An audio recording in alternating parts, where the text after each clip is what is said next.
Welcome to How We Do This. This week I'm going to show you how I make my dairy-free butter at home. I am dairy-free because I have a dairy allergy.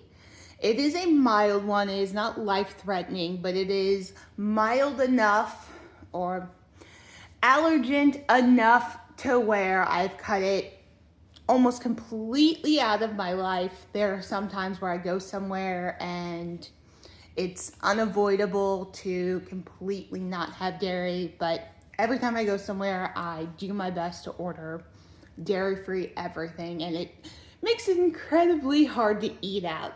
So if you don't have dairy in your diet for one reason or another, or you're trying to cut back, this is really easy, very simple. It only takes 4 ingredients. You're going to need an immersion blender. My immersion blender came with this cup. If yours didn't, you can just get a cup. These are really good to use because they're tall. And if you use like a bowl, it's really wide and it's going to be a lot harder to immerse all of the ingredients together. So you're going to need this. You're going to need some type of milk. I'm using soy. I feel like soy gives it the closest texture to butter versus other ones. I've used oat, I've used almond. They all work great. Coconut works great as well. You're going to need an oil. I use olive oil, and the one that I'm using is extra light taste because it has a higher smoke point than regular olive oil. You can use avocado oil, you can use canola, whatever oil you want to use. But for mine, it's olive. And then the one ingredient you cannot avoid is coconut oil. And that is because when it's not warm out. Right now it's warm where I'm at, but it's hard. And then when it gets warm, it also liquefies. And that is going to be your ingredient that is going to help to bind and solidify into a firmer butter-like texture versus it just being an oil. All right, you're also going to need a 4th measuring cup and a full one. This is very, very simple and very, very easy to do. So what you're going to start out with is and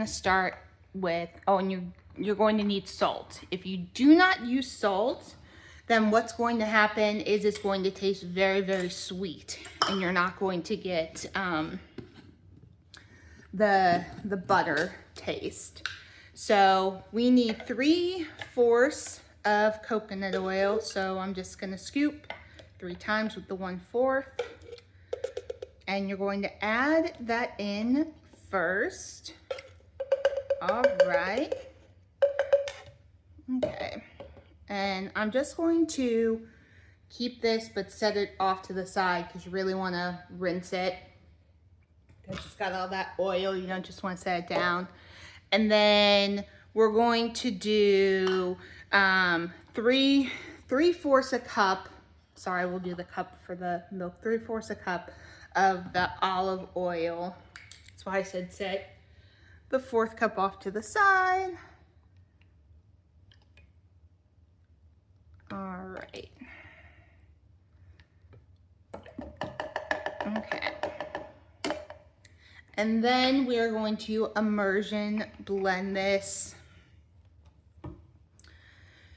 So my immersion blender, it has this lock feature that you have to push in order to run it. So we're just gonna click this and then this and plug it in.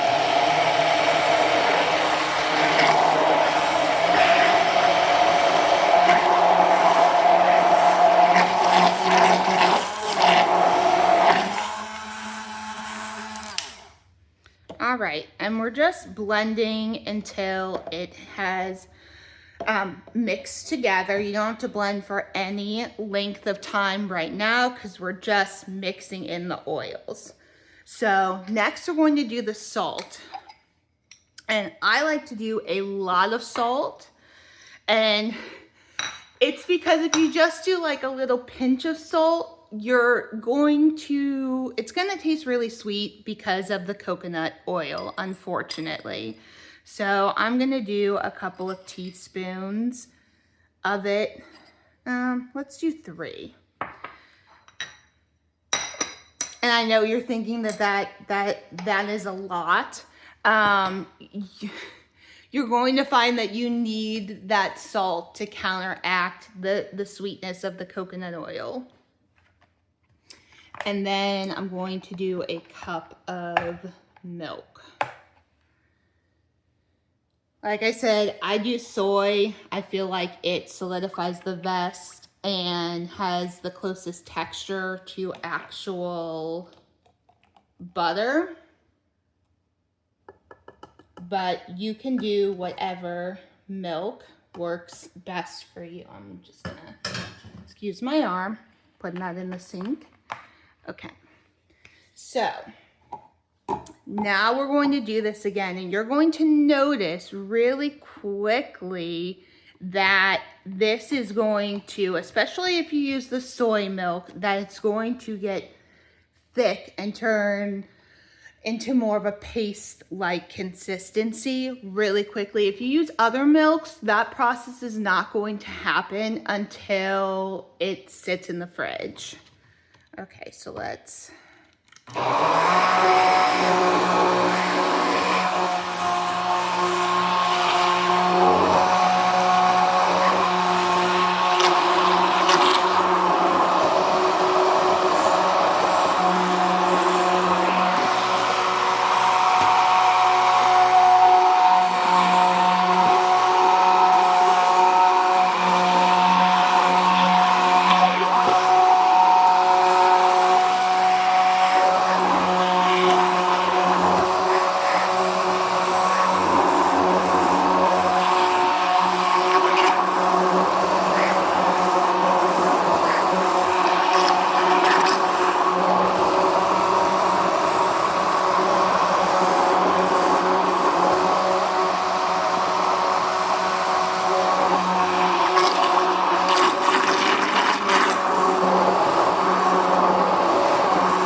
All right, so mine is a little bit of a thicker consistency. It's still very liquidy, but it is a little bit thicker.